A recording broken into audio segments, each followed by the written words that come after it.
Welcome to the Real News Network. I'm Jessica Devereaux in Baltimore.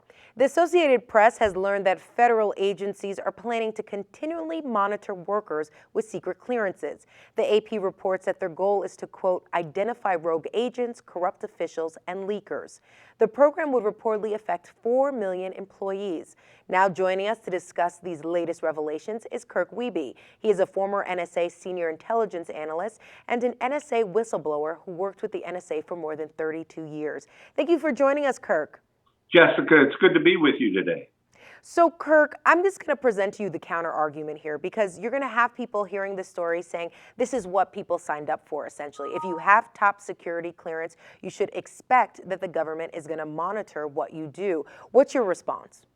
No, this is different, Jessica. This isn't what we signed up to.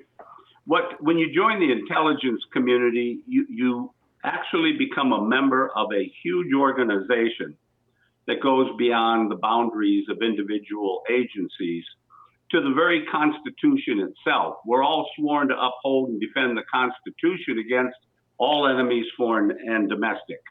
And that runs from the senior-most person, whether it's the director of an agency, all the way down to the lowliest employee on the GS scale, government service pay scale, right down to a GS1, someone who mops the floors or whatever. So it's a bond, and it's a promise of loyalty, and it's a promise of I'll take care of you and you take care of me. We're in this thing together. Let's win the war for freedom. This undermines that whole premise.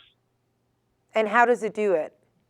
Well, historically, I would point back to what the German SS did, what the Gestapo did, what the East German Stasi did. Pick your favorite secret police organization. It says there are a certain elite group, and this would, of course, be the leadership.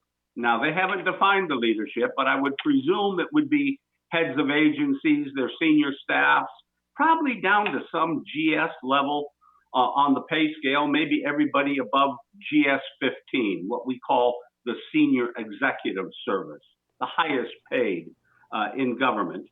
And I'm sure the congressional committees would be exempt and other members of the executive branch. So it now puts a marker, a line of separation between us, the workers, and them, the leaders. And it says, we, the leaders, are going to spy on you. We're going to treat you as though you are a potential terrorist or a potential cheat or a potential whistleblower, whatever, you name it. And we're going to monitor everything you do 24 hours a day, 7 days a week, every day of the year. Kirk, I'm glad you mentioned potential whistleblowers because I want to get your take. Do you see this surveillance having an effect on whistleblowers shedding light on corruptions and things like that?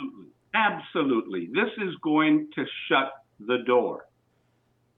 This will shut the door. And in fact, it may have an unintended consequence, Jessica, in the very short term, near term.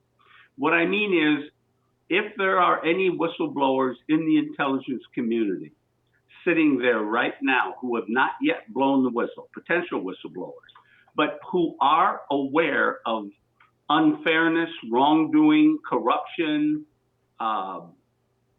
behavior that's anti-constitutional in any way, this may actually force them to come out and blow the whistle sooner rather than wait until this legislation is in place. Right now, my understanding is this is not in place, but it is something that's being seriously planned to be done. So we shall see about that. All right, Kirk Wiebe, thank you so much for joining us. My pleasure, Jessica. Thank you. And as you know, you can always follow us on Twitter at The Real News. And please send me questions and comments at Jessica_reports. Thank you so much for joining us on The Real News Network.